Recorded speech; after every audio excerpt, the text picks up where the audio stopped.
OBC महासभा के इस आंदोलन में आप देख रहे होंगे हजारों की भीड़ इसलिए इकट्ठी हुई है क्योंकि यहाँ जो सचिन शर्मा है ये इतना ज्यादा जातिवादी है कि हमारे कृष्ण कुमार पटेल, नरेंद्र पटेल और पीड़ित महिला देवी सिंह पे केस करवाने का जो काम किया गया है, षड्यंत्र किया गया है, ये सचिन शर्मा और पीड़ित शर्मा का हाथ इसमें है। साथ बताइए है कि नहीं है? हाथ उठा के बताइए है कि नहीं? सचिन शर्मा का सस्पेंशन होना चाहिए कि नहीं होना चाहिए? बताइए। पीड़ित शर्मा की घर वापसी होना चाहिए कि नहीं होना चाहिए? बताइए। तो साथियों, हमें तय करना होगा कि हमारे दुश्मन कौन है, हमारा दोस्त कौन है। बात सही कह रहे थे भीम आर्मी के हमारे साथी कि हमारे लोग हमारे एसटी समाज के साथ जो दुर्व्यवहार करते हैं, जो छुआछूत करते हैं, ये बंद करना पड़ेगा। और हम कह रहे हैं कि ओबीसी महासभा का हर क्रांतिकारी साथी जहां भी अगर एससी एसटी के साथ गलत व्यवहार होगा, हमारे लोगों के साथ कुछ भी होगा, हम एक साथ एक थाली में खाने को तैयार हैं।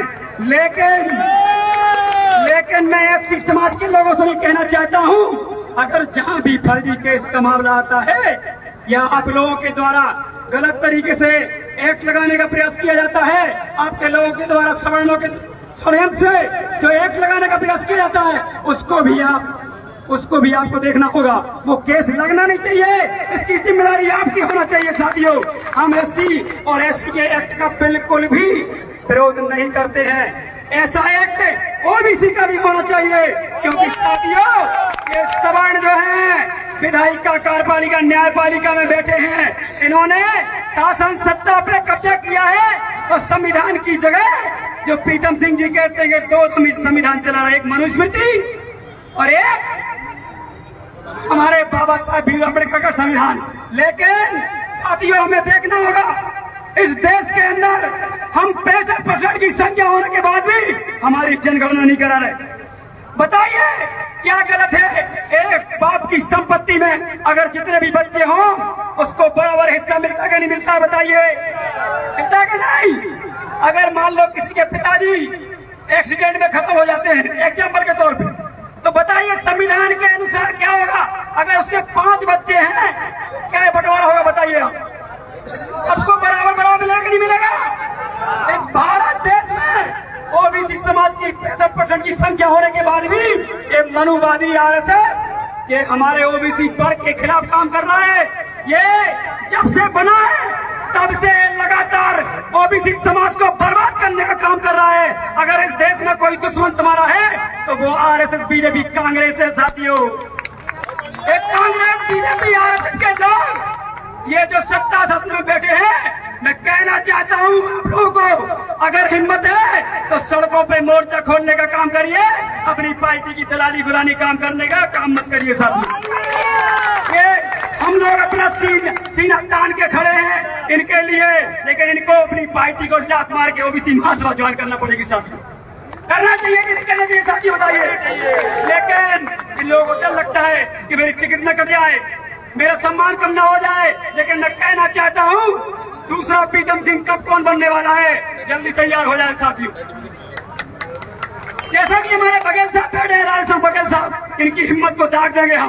प्रीतम सिंह हो गए, सिद्धार्थ कुशवाहा जी हो गए। मैं लेकिन एक बात जरूर कहूंगा, मनुवादी आपके सामने कहीं नहीं टिक सकता है। आपकी एक जाति के बराबर नहीं है। अगर हम जमात में इकट्ठा हो जाए, एसटी, एससी, ओबीसी, तो ये घर में से निकलना बंद कर देंगे साथियों, क्योंकि संविधान हमारा है, संविधान हमारा है। बाबा साहब भीमराव अम्बेडकर ने 340 अनुच्छेद में आपके बाप की दृष्टि करके गए हैं कि 340 अनुच्छेद में जातिगत जनगणना होना चाहिए। अब 15(4)(16)(4) अनुच्छेद में आपको प्रमोशन में आरक्षण होना चाहिए।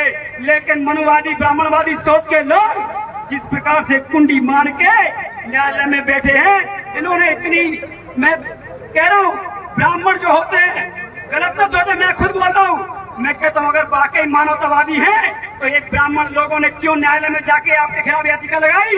वो बहन जो रो रही है यहाँ पे कि हमें 70% आरक्षण लागू नहीं हुआ है। अगर कोई माई का लाल ब्राह्मण है तो जाके बोले कि 70% आरक्षण पर जो याचिका लगाई है ब्राह्मणों ने, उसको हटाने का काम करे, तब मान के आप हैं। हमें बातें देने का काम करते हैं कि आप बोलते हो अरुण मिश्रा बलात्कारी है, और आप अगर कोई एससी ओबीसी का अगर बलात्कार करता आवाज नहीं उठाते, अरे तुम्हारी औकात नहीं है, पहले तुम तो उठा के दिखाओ। हम तो सड़कों पे आंदोलन लगातार कर रहे हैं साथ, हमें चैलेंज कर रहे हैं, हम तुम्हें चैलेंज करते हैं। आरक्षण पे जो स्टे लगवाया है ब्राह्मण बड़ियों ने, पहले उसको हटा के दिखाएं अगर असली बाप के औलाद हो, नहीं तो हम लोग जिंदगी बात मत करना। बाप की औलाद हो तो आप अपने हमारे आरक्षण पे जो स्टे लगवाया है उसको हटाइए, फिर भाईचारा स्थापित करने की बात करिए। हमारे बच्चों का अधिकार छीनो, हमारे रोजगार छीनो, हमारी पिटाई करोगे, हमारे ऊपर फर्जी केस करोगे, शोषण अत्याचार करोगे, संविधान खत्म करोगे, तुम्हारे बाप की औकात नहीं संविधान खत्म करने की। ये मैं चैलेंज कर रहा हूँ। और साथियों तुम लोग कान खोल के, ये तुम्हारे सामने कुछ भी नहीं है, ये सिर्फ तुम्हें सोशल मीडिया पे डरा सकते हैं, ये तुम्हें न्यायालय में जज बन के तुम्हें एक बेकार का फंसा सकते हैं, ये थाने में बैठ के सिर्फ डरा सकते हैं। इनकी औकात हमारे सामने मैदान में खड़े होने की नहीं है। लेकिन मैं कहना चाहता हूँ अब हमें सड़कों पे निकलना पड़ेगा और इन मनुवादी ताकतों को सबक सिखाना पड़ेगा। यहाँ का पज्जन चतुर्वेदी जानते हो आप, एक बार क्या कोई उन्होंने प्रेस कॉन्फ्रेंस करी कि नरेंद्र पटेल और इनके ऊपर फर्जी केस किया, ये अपने आप को कांग्रेस का नेता कहते हैं, ठीक है। एक शुक्ला कौन है विधायक यहाँ का ब्राह्मण, एक बार भी बबलू जो है एक बार ही मीडिया में आए कि यार ये फर्जी केस किया है। ब्राह्मण जो है, ये जितने भी ब्राह्मणवादी सोच के लोग हैं, ये कितना भी कुछ भी कर लो, ये अपनी जाति से नहीं निकलते हैं। और अगर जब तुम हिंदू बनने लगते हो तो वो कहते हैं हम सनातनी हैं, इतना नहीं कहते। एक बाबा बागेश्वर धाम का पीतम सिंह को कह रहे मार देंगे, मसल देंगे। तुम लोग भी इस मंच के सामने से कह रहा हूँ, अखंडवाद ज्यादा दिन चलने वाला नहीं है। इस मूल्यवादी कौम ने ठाना है, इस देश से मनुवादी सिस्टम को हटाना है। साथियों मैं कहना चाहता हूँ, आखिर धर्म की गद्दी पे बैठ के ये बागेश्वर का पुजारी कैसे मारने की बात कर सकता है बताइयो? क्या ये हिंदू धर्म कहता है तुम्हारा? लेकिन साथियों इनके किसी भी ब्राह्मण ने एक बार भी एक टिप्पणी नहीं करी कि प्रीतम सिंह लोधी को मारने की बात गलत है। अगर धर्म की गद्दी पे बैठ के तुझे बोलना ही था तो ये बोलता भाई थोड़ा सा गलत बोल गए हैं, हमारे ही हैं, ऐसा आगे ना करें, ये बात सम्मान की होती है। लेकिन आप तो इतनी बड़ी बात कह के सनातनी हो, मसल दो, कुचल दो, तुम्हारे बाप की औकात नहीं। जिस दिन हाथ लगाओगे ना, जिस दिन हाथ लगाओगे उस दिन खिल जाएगा सिस्टम। ध्यान रखना इस बात का। और नरोत्तम मिश्रा सुन लो कान खोल के, मध्य प्रदेश की शासन व्यवस्था को चुस्त दुरुस्त कर लीजिए, 1 साल का समय है, नहीं तो आपको मध्य प्रदेश में ऐसा घेरा जाएगा। और दतिया में भी हम आने वाले घेरने आपको। आप क्या समझते हैं? मैं इसीलिए कहता हूँ राधेश्याम बघेल जैसे क्रांतिकारी बनिए।